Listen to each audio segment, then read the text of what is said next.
The sun had barely started rising over the quiet streets of Arlington when Brigadier General Alana Morris stepped out of her black SUV, wearing a crisp Army uniform.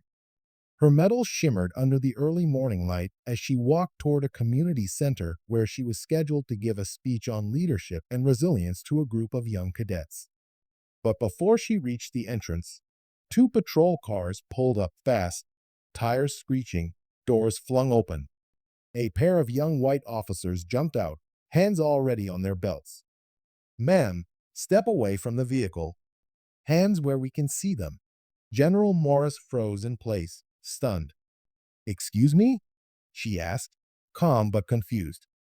"Is there a problem, officer?" "License and registration." One barked. This vehicle was reported stolen.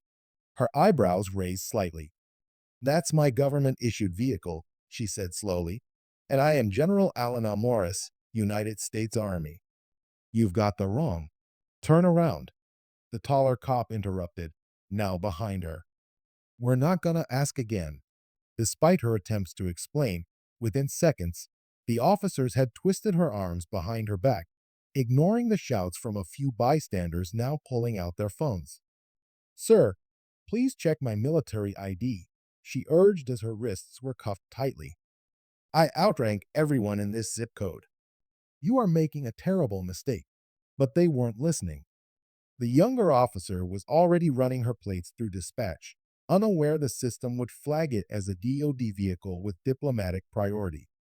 The other officer was nudging her forward, forcing her to the hood of the car while radioing in. Inside the community center, two Army aides were growing concerned. One of them, a young lieutenant, stepped outside and gasped. "Ma'am." He sprinted toward the scene, holding his badge and credentials. "What the hell are you doing?" he demanded, waving his DoD ID in front of the officers. "That's Brigadier General Morris. You're detaining a high-ranking military officer." But the damage had already been done. General Morris stood calmly, saying nothing, her face unreadable. She wasn't going to scream. She wasn't going to beg. She knew exactly what to do.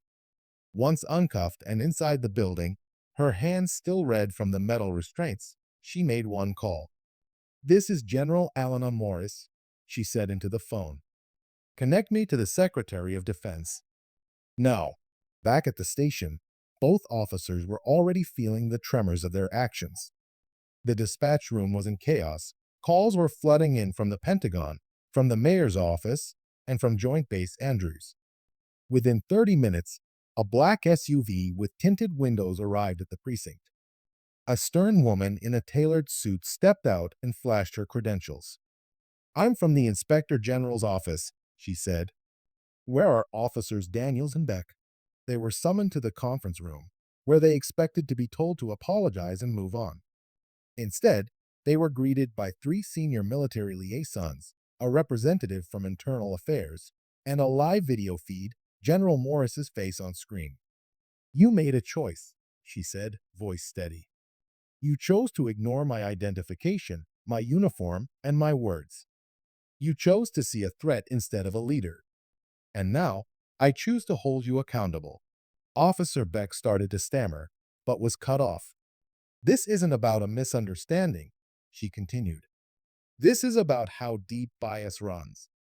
You humiliated a high-ranking officer of the U.S. military in public, the same military that protects your freedom." The officers were placed on immediate administrative leave. An internal review was launched. Body cam footage leaked to the media within 24 hours. The public outcry was fierce. Headlines splashed across national news. "Black female general wrongfully detained, systemic racism in policing exposed again." The mayor issued a public apology. The police chief held a press conference, vowing reforms and retraining. But General Morris didn't stop there. She was invited to testify before Congress. In uniform, she stood before the committee with grace and quiet power, recounting what happened without anger, just precision. "This wasn't just about me," she said. "This was about every black man and woman who has been assumed guilty before proven innocent. This was about wearing the flag and still being seen as a suspect, even as a general. Her speech went viral. Thousands of service members, Black, Latino, Asian, posted photos of themselves in uniform with the hashtag #Still'em. Within months, legislation was introduced mandating police training on recognizing military IDs, implicit bias de-escalation tactics, and formal consequences for disrespecting active duty personnel. Back at the community center, months later, General Morris finally returned. The same young cadets were waiting for her. She walked in, tall and proud. One cadet, a shy black girl, raised her hand nervously. "General Morris," she asked, "weren't you scared when they grabbed you like that?" There was a long pause. The room was silent. "I was disappointed," she replied softly, "but not scared. You see, I didn't make it to general by letting fear decide for me. I let my voice do the fighting." Then she smiled. "And now, so will you." The room erupted in applause. Outside, a new plaque had been mounted on the community center wall, dedicated to Brigadier General Alana Morris, a leader who stood without raising her voice. And far from the spotlight, those two officers' careers quietly crumbled. One resigned. The other was dismissed after unrelated misconduct surfaced. Neither wore a badge again. Meanwhile, General Morris was promoted to Major General. Not because of what happened, but because of how she responded to it, with strength, with grace, and with fire that changed more than just two careers. She changed the system, and she did it without ever raising her voice. 2 weeks after the incident, the city was still buzzing. News stations ran constant segments, dissecting every frame of the footage. Activists were protesting outside the police department, and editorial writers couldn't stop asking, how does a decorated war hero get mistaken for a criminal on American soil? But while the world reacted, General Alana Morris was quiet. She didn't grant interviews. She didn't appear on talk shows. Instead, she met privately with soldiers under her command. She listened to their stories, how many had experienced similar humiliation while wearing the uniform, and how few had spoken up. One night, in her quarters at Joint Base Meyer-Henderson Hall, she sat with a glass of water and the letter she'd been drafting in her head for days. Finally, she began to write. To every service member who's been misjudged, overlooked, or mistreated because of the color of their skin, I see you. I've worn the stripes.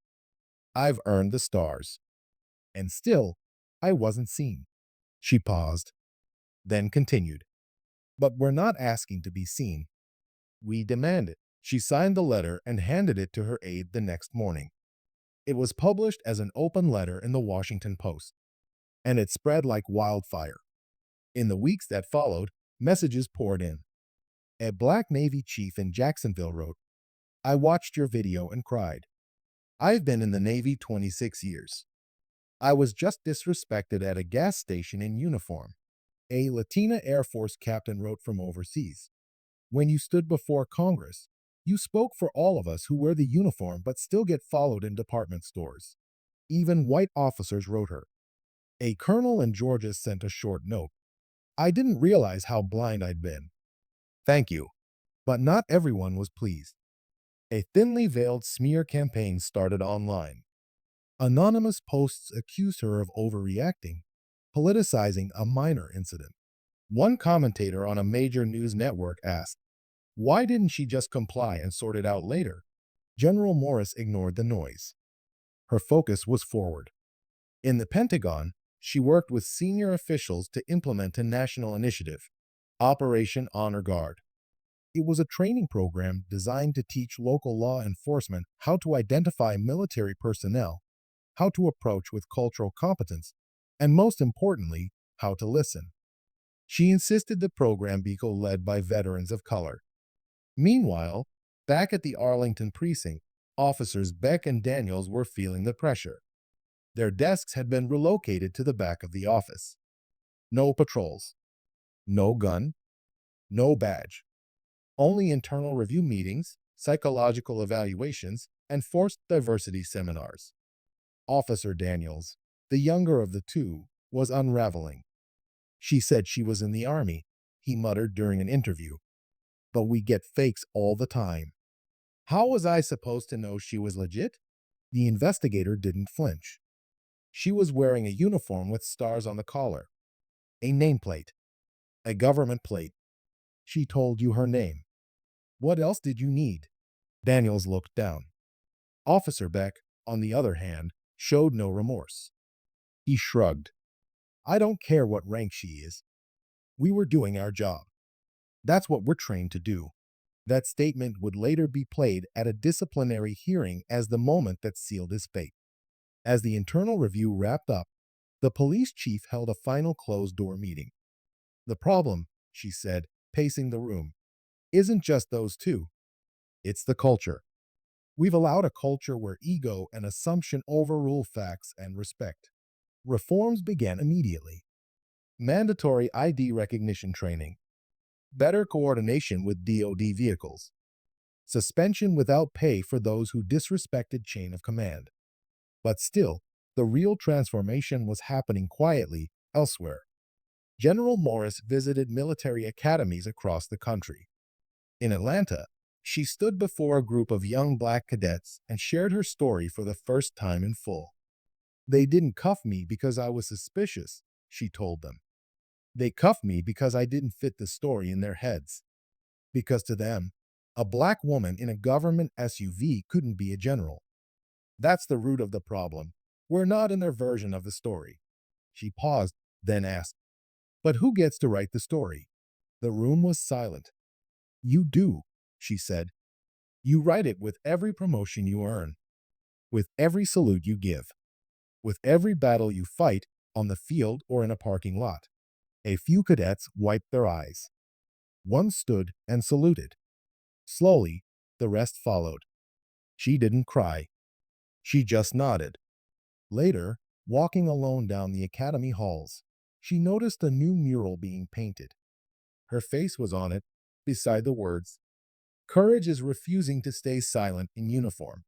Back in Washington, Congress passed a bipartisan bill, the Uniformed Respect Act. It made interfering with or detaining an identified on-duty officer of the United States military without cause a punishable offense, including termination for first-time misconduct in law enforcement agencies. It passed with a standing ovation. And yet, General Morris kept a low profile. Until one day, months later, she received a letter in plain envelope. No return address.